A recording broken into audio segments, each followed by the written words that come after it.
Hello and welcome to the fourth part of the series, and in this tutorial we're finally going to kick things off with the dashboard, setting up our bookings table and pagination as well. As a reminder, we're not going to walk through the Xano setup as we've already covered that on the last video, so here we are mainly going to be setting up all the requests and actions in this tutorial. Now before we begin, let me give you a quick demo of what we are going to be setting up. So essentially, we're just going to be setting up our entire bookings table right here.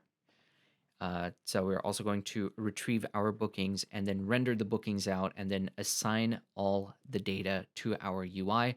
And actually, I'm going to go ahead and refresh my page real quick here.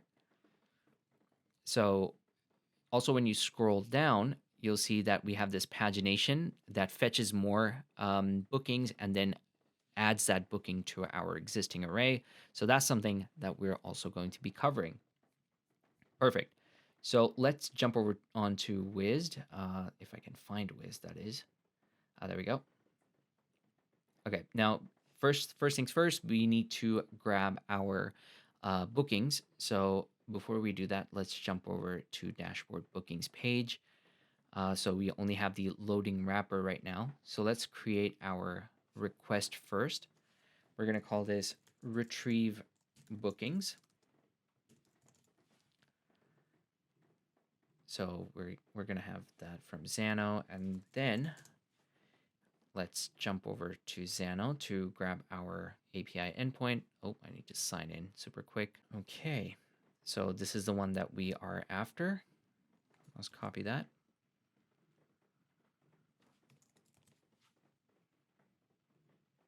Perfect. Now we need to add a few URL parameters. Just check. So we have page number, per page, and type of. Oh, so this is a GET request. So let's add our page number. Now to add our page number, we need to do that from a variable. So let's call our variable current page. And what we're going to do, we're going to set a initial value, return 1. And then we are also going to create another variable, and we're going to call this next page. Okay, I've pressed enter there. So we're going to click next page as 2. The reason why we have next page is, well, actually, we have a reason to create next page, and I'm going to get to that later on. But for now, let's just create the variable for this. All right, and then we are going to create another variable and call it type of booking. And by default, we are going to call this upcoming bookings. The reason why we are calling that is because the tab is always on the upcoming bookings by default. So let me just jump over to the actual site here. And as you can see, we're always constantly on the upcoming bookings. So that's why we are setting this variable. Now, how is this variable going to be useful to us? We are going to learn that in just a bit. So for now, let's just worry about creating this booking, this variable. Okay, so let's jump over to our request here. Okay, so for the page number, we want this to be attached to our variable of current page. So that means because we've set our current page to 1, so that's what we have. Then we have another one called per page. So the per page can have a static value. As a default, I'm just going to set this to 30. And then we're also going to have a type of. Let me just quickly check if it's type of that we have. Yeah, type of. So the type of booking is going to be upcoming booking. So that's what we're going to assign this here for. There we go. So we have our page number, per page, and type of. So we also need to attach headers as well because this requires authentication. So as you can see here, let's go ahead and type that in.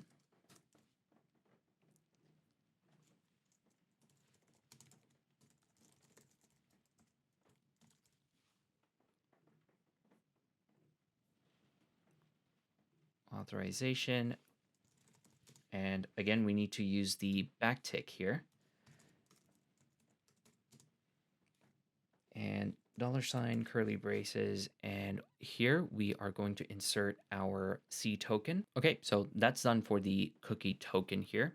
Sorry, not cookie token, our token here. So let's close that up and duplicate this.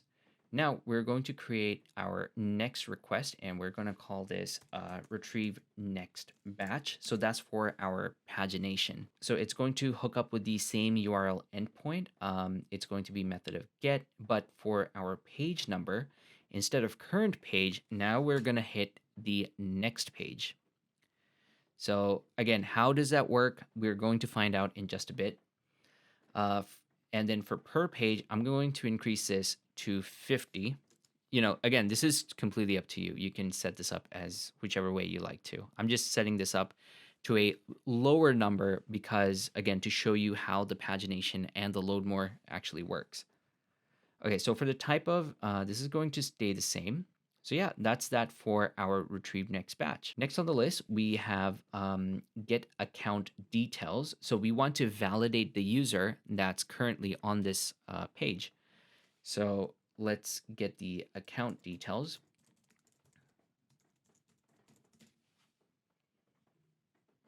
Okay, so let's jump over to Xano because I need to copy our API endpoint URL. So this is going to be, yeah, so get the record belonging to the authentication token. Because on our UI, we're displaying the first name and then we're displaying several other things. So we need to grab the user details. So that's the one we're going to target. Okay. Thankfully, I remember the URL endpoint. We don't require any URL parameters for this. So authorization and bearer token stays the same. Okay, so now that we have all our requests set up, I'm going to quickly create our folder here. So this is for our dashboard bookings page. And let's make sure to put that all in there. Perfect. Now we can finally start off with our first request. So let's call this set visibility to loading wrapper. So it's this loading wrapper right here. So this is going to be based on an event, and we're going to target this based on attribute. And if I switch the X-ray on, okay, well, that's very difficult to tell. So I'm going to jump over to Webflow here. Okay, so I should have the loading wrapper here. So I'm just trying to figure out, okay, so it's loading wrapper. All right, that's all I need to know. Okay, actually not the loading wrapper, we need something else. We're going to set the visibility of the loading wrapper on using a custom code. So using that custom code, we are going to set the visibility. So let's target a different element. It could be anything really. Let's just target it based on, yeah, let's just target it based on this. What's this called? Upcoming bookings trigger. Yeah, it could be anything. So I'm just going to call it. There we go. Upcoming bookings trigger. We're going to run a function, and let's hop over to Notion. Okay, there we go. So let's jump over onto Wized and paste this code in. Okay. So yeah, that is that for our set visibility to loading wrapper. Perfect. Now let's move on to the second action. Okay, so we're going to call this get account details. Now this is technically pulling in a request. So this is going to be an event. So let's set this on an attribute base. So with this action, we're going to pull in our user details. So we can target this based on any attribute we want to. So I can target this based on the loading wrapper as well. It doesn't matter. So let's go ahead and do that. We're going to perform a request, and yeah, we're going to trigger our get account details. So that's the second action that we want to create. Then the third action that we want to create is basically validate user. Now, if things seems to be rushing, if I look like I'm rushing a bit, that's because I am. And most of these stuff are quite straightforward operation. They might not make a whole lot of sense right now, but in just a bit, if you follow along, it will start to make sense. Okay, now we're creating the action called validate user. Quite self-explanatory. We are trying to validate our user here to see if they should be here viewing this gated content. So we're going to do this based on a custom condition. The custom condition being that return. So the end path is basically dashboard bookings. And what we want to do is basically we're going to send the user off to the login page if in the event that they don't have a C token. So if their auth token is null, we are basically going to redirect the user to the login page. That's essentially what this validate user is for. We're applying the custom condition that this condition should only apply when someone is in this page right here. So that's what we're doing. We're checking if the user does have a auth token. Okay, so we're going to redirect them to the auth log in. Okay, and then we're also going to add a condition where return C token is null. So we only redirect them if when auth token is null. So let's close that, and we've already hit some. Actually, what I'm gonna do is click on. I hate it when this happens. Okay, let's refresh this. Hopefully that should fix our issue. So if I were to go to dashboard bookings, okay. So we're no longer getting redirected. Perfect. So validate user is sort of working. This is going to be number 2. Get account details is going. The reason why I'm not numbering get account details because that's going to be on a separate folder. All right. So next on the list we have our retrieve upcoming bookings. So we are finally going to retrieve our bookings. Oh, okay. So retrieve upcoming bookings. And this is going to be an event, and we want to start this off when the page starts loading. We're also going to apply a condition to this because we want to make sure that this request only fires off when we are in our dashboard bookings page.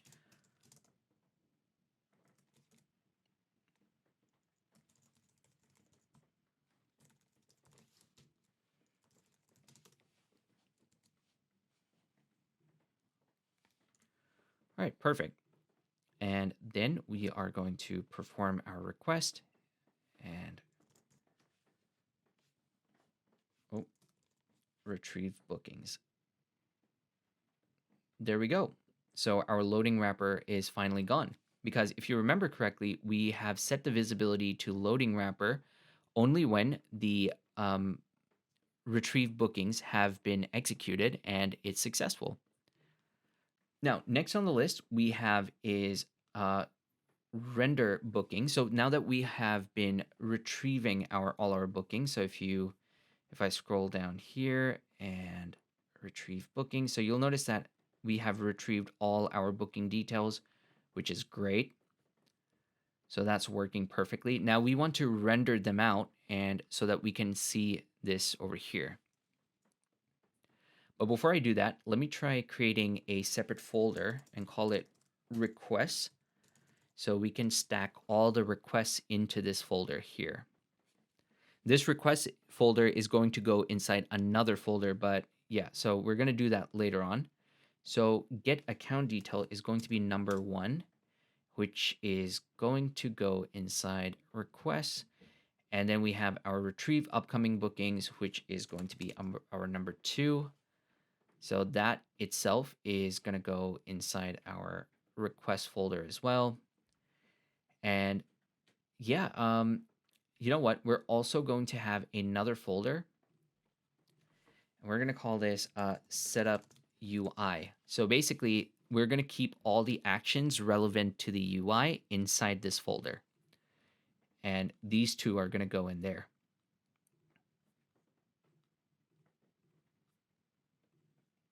Okay, perfect.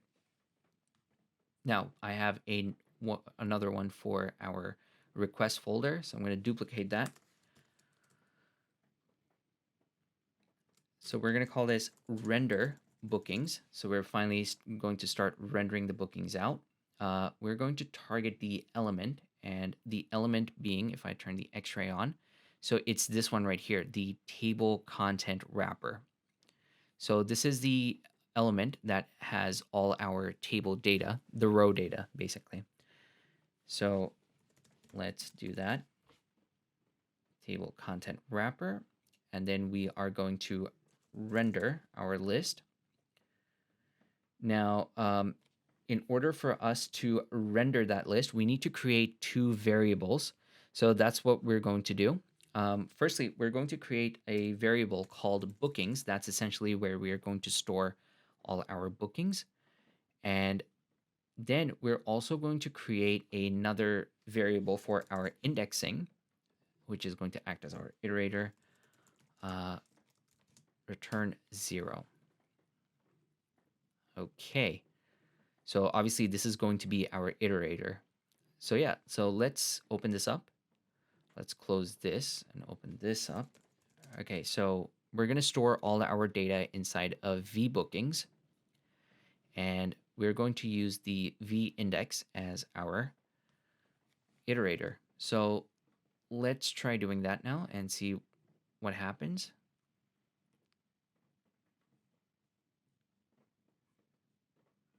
Okay, it's not working. So let's try figuring out where I went wrong. Okay, so I finally figured out where I went wrong. First things first, I've skipped a step. So instead of render bookings, I was supposed to set the bookings variable first. So in the bookings variable, we need to make sure that we wait for the request to finish, which is the retrieve bookings. Once that is successful, we want to grab this data path right here, which essentially holds all the data for the booking, and then store that inside the bookings variable. Once that is successful, then we render out our bookings. So as you can see, currently we have our entire data being rendered out. So yeah, again, that's my fault. But now that it's working, we're going to speed up, and essentially this is just going to be a straightforward operation of me setting up the entire UI for the table. With the first one being the first name. Oh, also, I forgot to mention that I've moved the booking render and the render booking and the booking booking variable from request to setup UI because it's part of the UI. So yeah. Okay, so let's call this set first name. So this is going to set the first name right here. Let's switch the X-ray on. So that's first name. We want to target the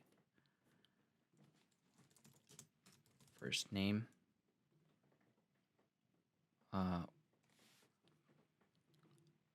So we want to get rid of this, and basically we want to grab the first name from our get account details. That's what this request is for. So I want to grab the first name, and there we go. That's done. Oh, we don't want to render the list out. Set text. Okay, perfect. Next on the list, we have set full name. So let's switch the X-ray on. That's full name right here. Okay.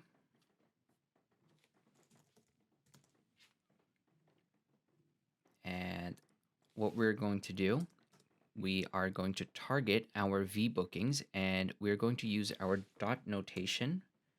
So If you scroll down, the best way to retrieve that would be, so if we go to retrieve bookings and you check here, there we go. So it's dot full name.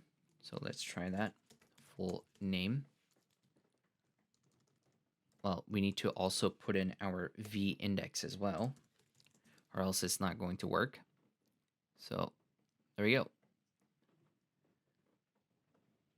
And let's reload that. Okay, perfect. Next on the list, we have our set booking status text. So let's do that.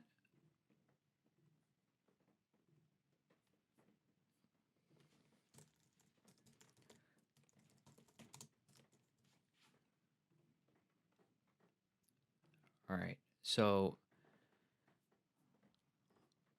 I believe the booking status should be booking status text. Let's see if we can see it. Okay, so it says booking status. So let's try that.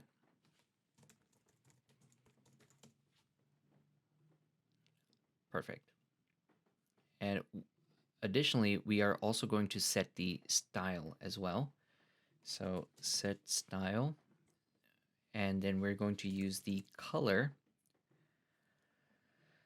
and return v bookings v index. That's because if you remember correctly, we have the hex color, the hex code for our text color. So that's exactly what we're going to be targeting. It's going to be over here. So if we scroll down, booking status text color, booking status. Let's see if that, okay, that's because I chose this wrong. And there we go. Let's refresh this one more time. All right, perfect. It's working.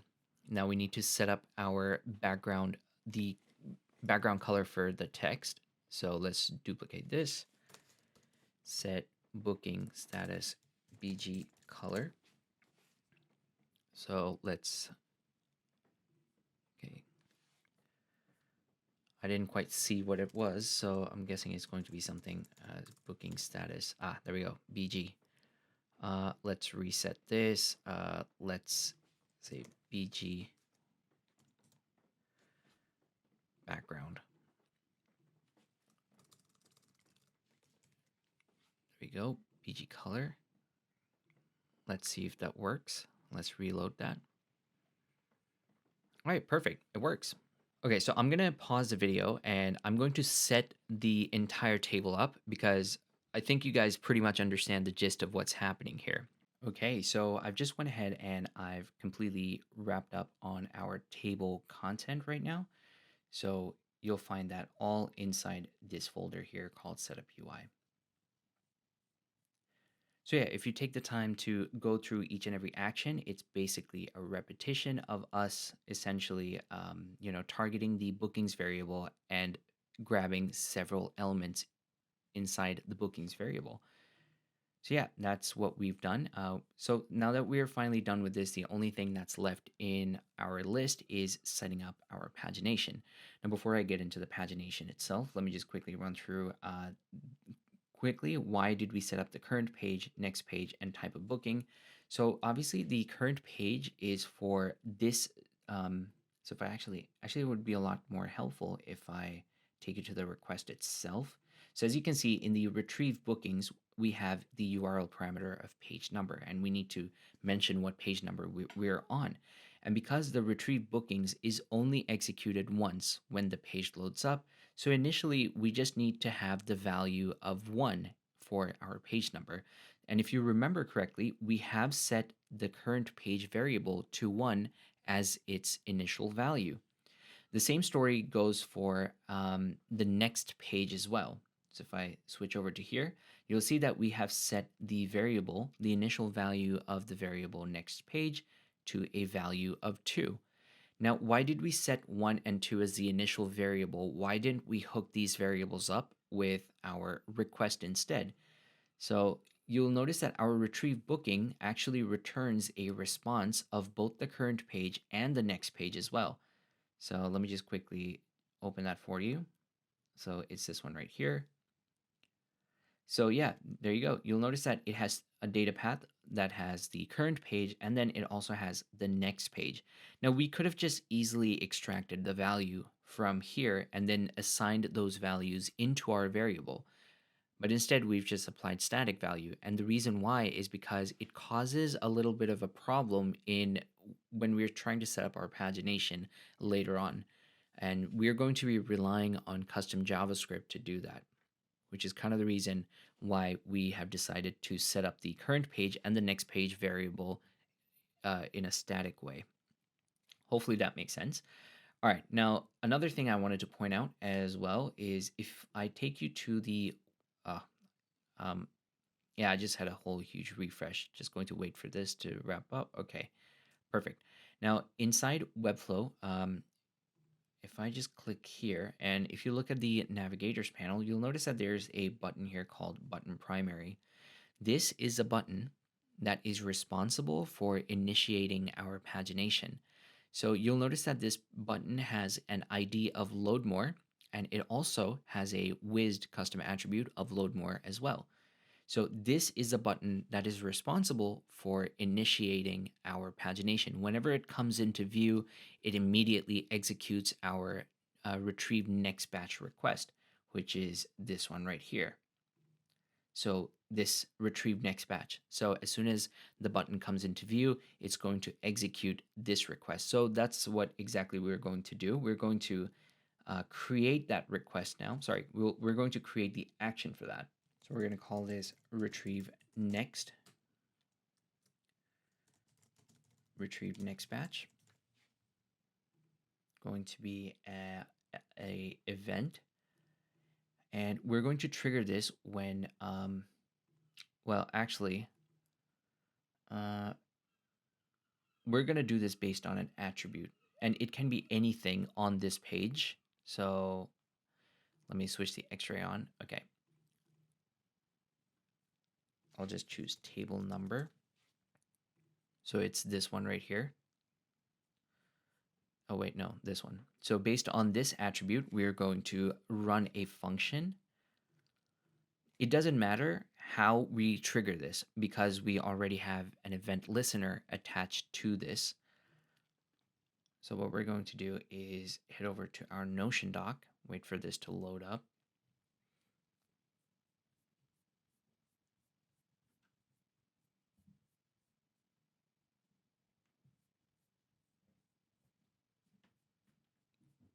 Okay, so that's the code that we are after.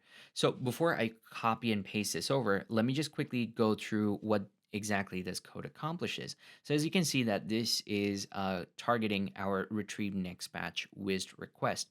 And then the other thing that it does is when it successfully executes the request, it grabs the current page and the next page value from this request here, and then it updates our current page and next page variable accordingly, so that we can constantly make the load more functionality work as much as we want to, depending on if we have the data available. And then we also added a delay as well, because we also want to make sure that we're not exhausting our API requests.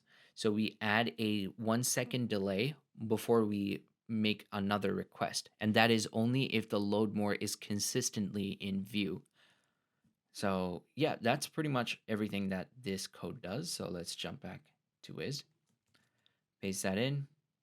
Okay, now that has been pasted in, now I want you to take a look at the current page here. So at the moment, we have our current page set to 1 and next page set to 2, which is obviously done manually by us. This is a static value. So if I reload the page, you'll notice that we have 1 and 2. And as soon as I hit, as soon as we have the load more button come into view, this is going to change into next page, and the next page value is also going to change as well.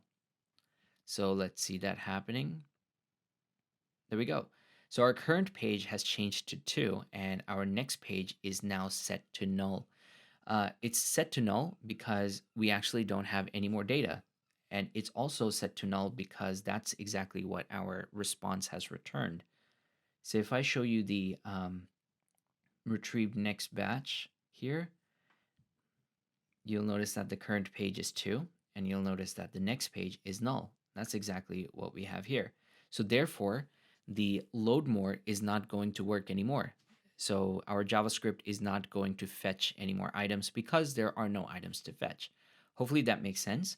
So what we're going to do is we're also going to add this into our request folder because that belongs in the request.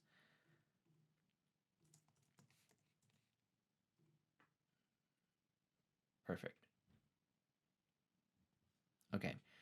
Now, the last thing on the list is creating, basically setting the visibility for our fetch item loader here. So let's more booking loader. Okay, so we're going to call this, I just need to check which number we have to apply.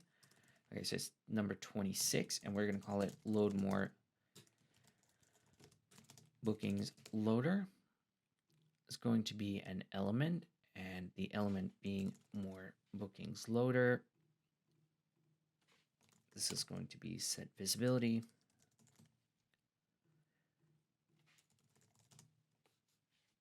And we are going to set its visibility when the retrieved next batch is requesting. True, close. Okay. So let's switch off X-ray. Let's reload this one more time just to check this out.